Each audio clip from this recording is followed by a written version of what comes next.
Maxwe Marindwa. Maxwe Marindwa.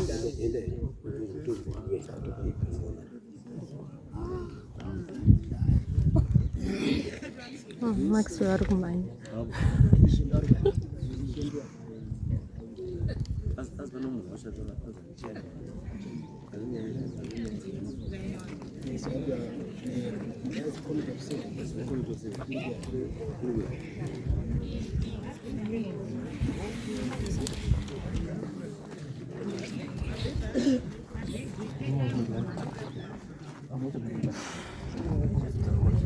Damira pamberi pedera mabomtas. Damira pamberi pedera mabomtas. Yesa tazve chokwadi. Izvo ndichatara ndizvo chokwadi. Tikanyepa chara nemhosva. Chara nemhosva. Mwari arimubatsira wangu. Mwari arimubatsira wangu. Netwa Maxwe Marindwa. Ndiriwe Gold Stream Medical Position Security. Nyaya ndakapuwa kwayo naishe wangu kuri mushure menyaya yebasa randakaita raakati harina kuitwa nezvaaida. Ino aiva nyaya yaakaisa papepa achiti Vakaviga Munhu usina mvumo yekungodai wakaita kuti anga achigwa plasi haana chituko ndokunyorwa wakaitwa harugwara. Akaviga Munhu ndiye Vakaviga Munhu apa uri security video ndo basa rako chaicho kuti vanhu vari kuviga vanhu vasina matsamba ndiwadani iwe wacho ndo wakutanga kuviga. Handizochete ndingati uyu kutomuviga yanumber 20. Number 20. Okay. Iri number 20 iri basa handiredu baisusu veland committee, asi pakapinzwa land committee before me ini ndakazopinda second term. Ishe wakapa basa iri kuland committee. Ari pabasa iri kuland committee achiti pakanga pangodzitaida ziso renyu Ishe rinoona tsika nemagariro sezvo isi tichimira nedevelopment. Pakati handina umwe andingazoisapo inini ndinoona zvinondigutsa kuti ndifambe nebasa iri. Saka iri basa rakangotariswa kuti kana uri security kulanes unoona nezvemigano nezvimwe zvakadaro iri unozobatawo zvakare. Saka ndinoda kuti ndisapedze nguva yenyu changanika. Zvandakaita apo pana tafire nyika kaitano ndo zvandaigara nchingoita. Tafire nyika kaitano ashaika nguva dzese ndinotanga tatobata chairman wangu pana Mr. Manhanga. Pamanhanga wai kuno kwaita dambudziko nhingi washaika ndiwo anozondipa instruction yekuti ndofamba sei zvoitwa sei.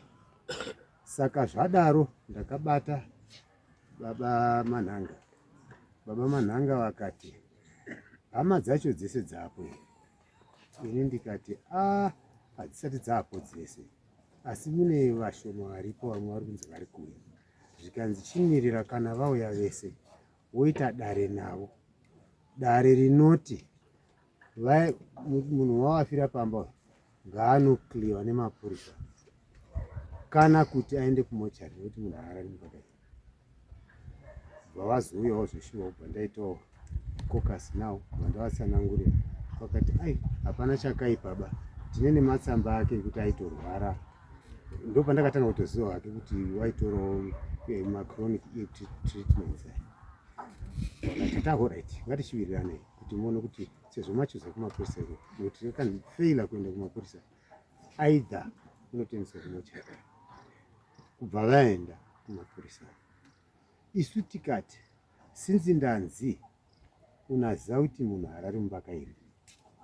I need to be very wise and careful kuti zvikanonoka uku tonzi pamwe anzi azocleave nguva yapera kuti pazogadzirwa imba kuzoviga futi munhu zuva ravira imhosva futi. Bva tati maenda ikoko munobva mandifonera kuti zvanzi kwete pochitorongwa kuti aende kumochari since hafaniri kurara mumbaka iyi. Kubva vafona kuti kunotapedzerwa nemapurisa anzi ngaachengete.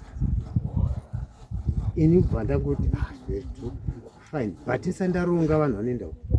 Ngatitange kuti ndabata futi chairman wangu. Chairman kuzomubata nhamba dzake kairi. Kubva ndabata ishe, iye ishe wangu iye. Ndiishe wangu iye. Kubva ndamubata anombondinetsa. Akati ndourongwa huripo, ndati anzi ngaachengete zvake. Zikanzikana panzarwo iwe teedzera zvataurwa nachairman wako. Kwakutotanga kutoronga vakomana ngasvikasirwa runo nguva dzadza tifambei kusvika tizochengeta. Tichipedza kuchengeta ndakabva ndabata futi yamanhanga yakaramba, ndabata futi ishe ndikati ishe ndapuwa zvese musumo ndinayo, saka ndoita sei kuti ndizokutambidzai? Zvikanza inini ndinofunga ndiroda kumhanya kuzoenda kuchechi mangwana ugomitsabata. Ndikati zvinoita here ndizosiya mari yacho pashop pani pamaistore? Akati zvinogona kuita. Ndikati infact ndokumira kwakaita nyaya iyi. Handirambi hangu kuti ndingati ndakagona kana kuti handina kugona, asi ndikawedza kutaura chokwadi changu chokuti pakuvanhu vese ndo zvataingoita, zvekuti kana kwaive kutokanganisa, maybe ndakatokanganisa kubva kwese kumashure, ndo zvandaingoita. Iri riri basa randakabvumawo kuti sekutiwo munharaunda changamiri wangu ati ngazvibatwe nimuite, ndaingozviita. Ndo pane nyaya yangu changamiri batire. Aiwa, wozga wanoisa mutaura kuti ndiwo wakati muite, wakakupai kuti go ahead. Ndiwo macomplainment ndiwo ari complaina kuti zvamakaita hazvisi izvo. Saka kuti muclaim kuti makapa ishe makazodai sabhuku makadai hazvicha make sense now. Because ndiwo ari complaina. Ari kukomplaina zvo, asi ivo munhu dai vari kuvaye vaizvipindura. Ha? Dai vari kuchangamira vaizvipindura. Ndakaona kukomplicate kwakaita nyaya. Because kana utodai wanga vari pochangamira wacho aizvipindurira. Zvakutotaura zvimwe pamwe. Zvinoitwa Kojak Mandiringana tiri mucommittee of 7 tiri pamwe pochete nevamwe vese vakagara pava icommittee of 7 yemucold stream. Patakapiwa basa takapinda mucommittee of 7 mucold stream, tine kuti wamwe anogara uko, wamwe anogara uko, wamwe anogara uko. Saka panobatwa basa kunenge kwatanga kuitika mhosva kune mumiriri wecommittee of 7. Saka ndiro basa rakaita uyu haana kuita ari ega. Zvese committee of 7 taitoziva kuti uko uriko namaishandi mukadzi uri apo wariko kucold stream kusoro ndo ainotobata basa wariko. Isusu committee of 7 tinogona kusvika kuzobatawo maoko. Ari kutaura kana changamiro wacho muchena haatozivi pane guwa racho, haazivi kuti mukadzi here kana kuti makuwa acho ari papi, hapazivi. Ndikati muchidimbo ndiri kuedza kubatsira kuti asaroverwe nemhosva, saka taiva takamira tese kuti tabatwa tese sambe yaunzwa. Alright. Imimi as committee of 7 muri kushanda sei nemasabhuku neshewe? Chokwadi pasiriya samarindwa ndichipindira ndiri ipapo takadaidzwa amatare awanda. Ndofunga wakatanga kudaidzwa Dare, ishe akati ndakuregererai musazozviite futi. Ende musumo wakatambira, haana kudzosa musumo kuti nyaya yenyu ndakuendesa kwamama. Dai kuzi nyaya yake yaida kuitawo value kwatiri, akatidzosera musumo kuti makaita zvinhu zvenyu mega. Saka haana kudaro. Saka wakatambira musumo zvinova kuti iye wakazvitambira. Akati zvinda kuri. Saka sendaenda kuregerai. Takushandiswa tsamba yakunyora. Titori nemwe zvetsamba yatakanyorwa committee of 7 mambo akati warada kukuonai. Tsamba yacho itori panapa. Okay. Imbama. Mati makarekerera mama dingo. Tatatongwa na iye ishe muchena. Iyo inyaya iyo iyi. Yeruwigo. Nemwe tsamba iri panapa. Uri panapa. Changamire. Muri mese rene committee of 7. Tiri pamwe chete Changamire. Tsamba iri panapa yoto musi mese. Nyaya yacho chaita ngechekuti ini takapikosha. Tsamba iri panapa yoto kuti musi mese.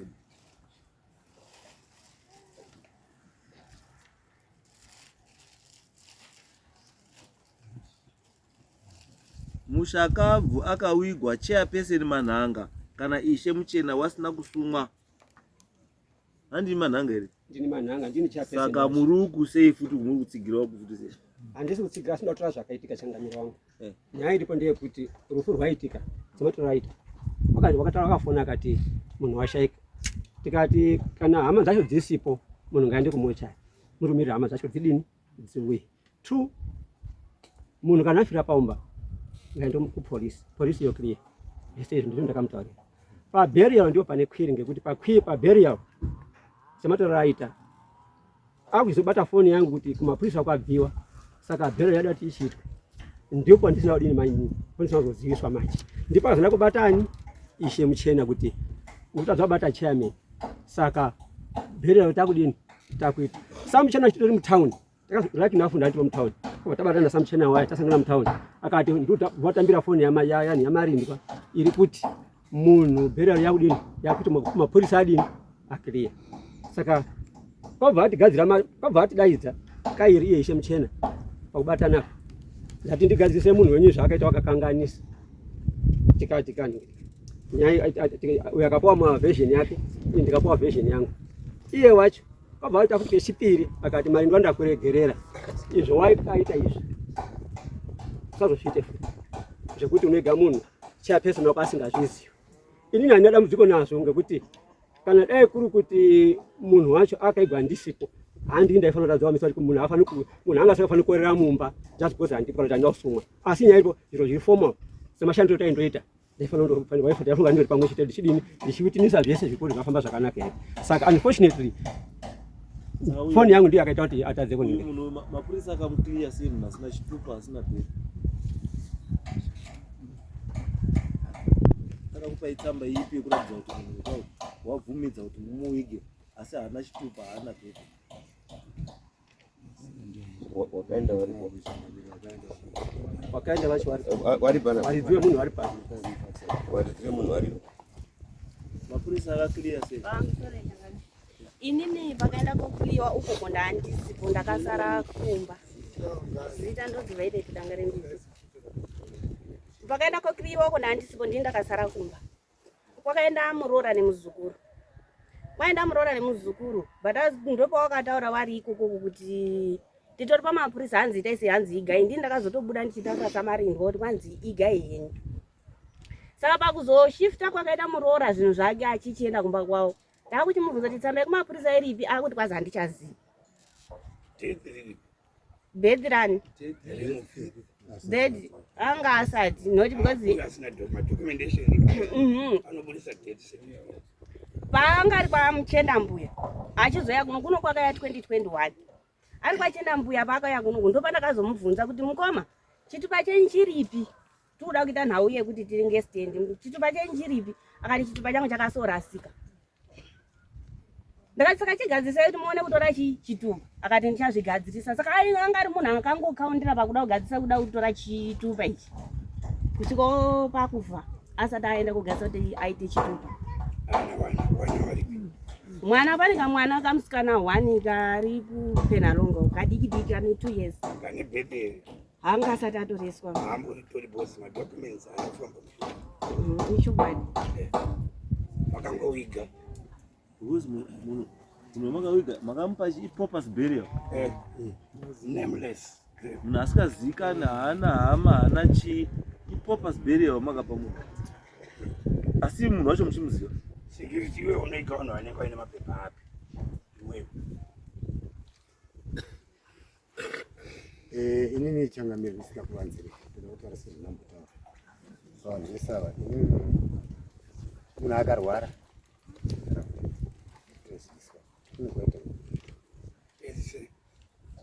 Munhu akarwara munharaunda tinoziviswa kuti kuno kwaita urwere. Tobatsira kuona tese amuka sei ari sei aenda kuchipatara. Ishu iripo ndekuti imimi semunhu awiga vanhu more than 20 munhu asati awigwa munotarisa mapepa api anofanira kunge aripo. Chatingonyanya kuda kuziva ane makadhi ekuchipatara here zviri kupiwa rina dhokota zvekuzoti hangu ndada kuona chitupa chenyu handidi kunyepa. Burial order munoitora sei? Burial order normally kana munhu akafa ari kuchipatara makadhi ake nekutora kwakaita munhu mumochari ndo zvinozotoresa burial order. Chinotoresa munhu kumochari unongoine burial order. Place of bury. Akafira mumba. Sure. Munoregedza kuti muri kundicorrect. Kana anenge aine burial order. It's very saka ndosatata kuti imimi maburial order muri kuaona kupi? Wezi kutora kwamatoita muri kuratidza kuti rese wamuri kuiga muri kuiga unaona maburial order. vamwe vacho maybe vanotora. Ndo requirement kabamo yekuti munhu kana achisvika ka burial order ani saivi kana musikati muitota hamutozivi kuti munhu kana achiwigwa pada burial order kana munhu afira mumba pada police clearance kauda chii zvese hamuzizivi. Changamiro I think pakatoshayishwa from the word start. Pakaisa changamiro wekuti rana izvizvi I think it's not bad kwandiri. Hapana akazomboita kadzidziswa kakadaro kuti shaida akadzidzisa kuti kana mongoita chete itai munhu waimuona burial order kana madai. Alright. Pauno wese amakawiga kuma 20 something amuta. Pana death certificate. And for family yacho isati. Pana death certificate inopiwa pa production ye burial order. ndinobatsira wana nemukadzi. Burial order yacho ndimi munoisainira kuti vakwanise kunotora but hapana dzidziso yakanga yambozeka. Aiwa. Pakapuwa regai tichikubatsirei bambo. Zvamamuruta zvese zvechikiribiti. Zvese zvamamuruta bambo zvechikiribiti. Hazvibvumirwi bambo. Ende mukaona tiri mucommunity. Handiti pakafa munhu vanhu vari responsible nenyaya yekufa kwemunhu kufambira kwematsamba ihama dzacho. Izvi nditoshamisika system yekuti inozi security ndiye anofambira vanhu vafa these things for what? Izvezvo zvataurwa apa toda kutaura first attendance nekuti manzwa vachitaura kuti toti vakagara pavagara hatina kugara panzvimbo 1 tiri muresettlement tese ini ndiri kana dambudziko raitika nomari ndinoratenda ndo uniforma ka izwa tikutaura tiri kuti kuatenda is correct handi hazvina kushata asi tiri kuti zvokuti muzoite in charge of the program ndo pane nyaya ipapo because panoiswa death certificate kuti ibude kana ari murume mukadzi wacho ari mupenyu ndiye anouya kotora death certificate kana ari mukadzi wafa murume ari mupenyu anouya kotora death certificate ndiani mukadzi asi kana pari kuti baba namai hapadini hapasisina handiti wasara chii wana handiti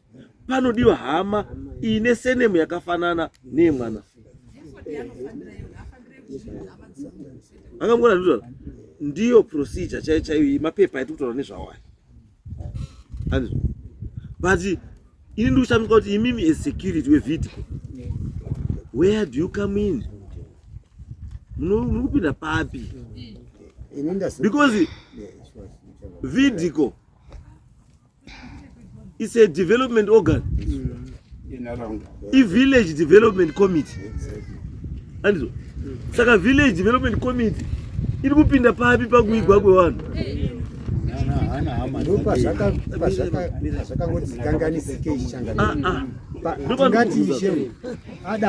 Village development committee ndati basa rayo iri kupinda papi pakufa kwechi kumaburials. Ati village development committee chairperson wacho ndisabhuku. Andizvo chairperson wevillage development committee wevidco ndisabhuku. Sabhuku zvamunodiscussa naye apa munodiscussa zvinhu zvedevelopment munharaunda. Saka ndiri kushaya kuti nyaya dzerufu dziri kuuya kobata muvidco sei? Yanga yabvumirwa nacho. Kana ari isha akabvumira it's wrong. Nda kucorrect you. I'm trying to correct you kuti musazvipinzewo maproblems aya bamangwana. Murunzwa kudai mukati menyaya idzidzi dzinoinvolva mafamilies imimi taizvechi zvedevelopment andizvo ende ukawana mazuva ano kune committee of 7 andizvo committee of 7 inooperator muarea isina sabhuku kana kuti kana iripo ichioperator sabhuku arimo, they work hand in hand. Because that's the first organ yakaiswa pakatanga kutorwa nyika, pakatanga kutorwa minda. Kunzvimbo dzese dzeri settlement kusina masabhuku, kwakusina masabhuku, chairana i-committee of 7. But muna sabhuku, committee of 7 inoshanda nasabhuku. Uku kwesoko handiti zvakatogadzirwa izvozvo right now. Nyanga takatopedza. Yangosara pasara papi? Pasara apa. Handiti. Kwakuita program ye-resuscitation. Mapepa takatoita. The reason why muri kuona kwese chaita re-establish madzishe ese kuti Muchena, Risina Uta, Saungweme, Chikanga, Murahwa, handizvo. Wese awamo madzishe amo. Handiti. No vachaita kuti chitipai palist yemasabhuku enyu amuda kushanda nechi nawo. Matone masabhuku mupi? Meso. Because chaakumiswa izvozvo izvi tangomirira chete kuti tsamba ichiuye kuti tichikwanisa kutowagadza. Zviri pamutemo. Saka ma-areas ese hakuna area inozi haina sabhuku, haina ishe. Because I know dambudziko ranga ririko ranga riri kuti pane village pane committee of 7. Committee of 7 wakanga wasojaira kunzwa kuti mune committee 7 hamuna sabhuku. Kuresettlement hakuna sabhuku. Aiwa zvachinja izvo. Masabhuku ari chii? Amo ari mumeso. Titori process yekuregulata zvinhu zvese, kuregulariza zvinhu zvese. Kuti masabhuku aise kuita basa rawo madzishete basa rawo zvakadini. Zvakanaka. Because haungati area inozi Chikanga yozi ngaikontrolwe necommittee of 7. Iyo inozi Murahwa yozi ngaikontrolwe necommittee of 7. Iyo inozi Muchena yozi ngaiitwe necommittee of 7. Iyo Saungweme yozi ngaiitwe necommittee of 7. Okunozoka Zengeno kozika kuti committee of 7 hazvimeki chii? Mazita ayo arikuratidza kuti zvinhu izvo nzvimbo idzo dzine chii? Dzine waridzi wadzo. Saka zviri kuitwa izvozvi kudzosera waridzi munzvimbo dzani? Ndo process iyi. Saka musakane bane masabhuku, musakane bane chii? Nemadzishe. Dyidzanai. Because I know with committee of 7 kakawanda kacho it's almost a political wing. Yekutarisa ma-interest echi to safeguard ma-interest yewagari wechi wenzvimbo iyoyo. But the traditional side, committee of 7 inoshanda nechi nemasabhuku nemadzishe. You should coexist. Moshandidzana zvakadini? Zvakanaka. Izvo kuti committee of 7 inounzwa kuti ari ndisabhuku kana kuti ishe. Zvinondirakidza kuti ma-relations enyu anomira zvakadini? Zvakanaka. Endai mogare pasi, muwirirane, mutarakidzana mashandiro kuti kana zviri izvi zvinoitwa necommittee of 7. Kana izvi zviri izvi zvinoitwa nani? Nasabhuku. Izvi kana zviri izvi zvinoitwa naishe. Ambonetsani. Ambonetsani. Tiite sandi bam. Imimi iyi chibva matosuduruka munyaya yacho iyo iyi. Yekunyaya dzekuzi munhu afira wozouya kwamuri. Zvamunokwanisa kuchitoita izvizvi kubatsira kuti document rakati ngariwe riripo, document rakati ngariwe riripo, document rakati ngariwe riripo. Because muZimbabwe munomu it's a criminal offense kuwiga munhu asina burial order. Because burial order pane zvoinoita sei? Inobatsira kudeath record. Kurakidza kuti vanhu vafa munyika izvozvi izvi wangani? Ende afa ndiani? Because zvinoitwa izvozvo kune vari kushandisa vanhu vari kufa wosara uchishandisa madocuments avo to commit macrimes. Kana vanhu vakutsvaga munhu akafa asi madocuments ake mapenyu.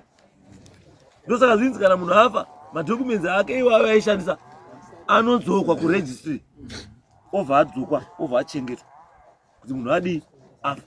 Saka mukamuwiga imimi asina death certificate, haana burial order, haana death certificate, asi matodini mawiga. It means kuti chitupa chake pano utori nacho uchasarai nacho. Chitupa icho chichashandiswa kukomita crime. Ende munhu uyo azofa akabatwa. Because chitupa chemunhu akadi akafa kare. Titesa nditi. ndo pane nyaya dzasvipa mabasa izvi kutungana kwevarume danga mukaita mabhuru matatu pane rimwe rinotokonywa masure rimwe rinotokonywa pamutsipa rimwe zvinotombota head on asi pane rinotiza ndo zvinomboitika chete committee of 7 endai mugare pasi nani nemasabhuku enyu nemadzishe enyu then moita chat the way forward kudii yekuti mushandisana sei ndo nyaya iripo chete hapana chimbori right. Thank you. And we are next.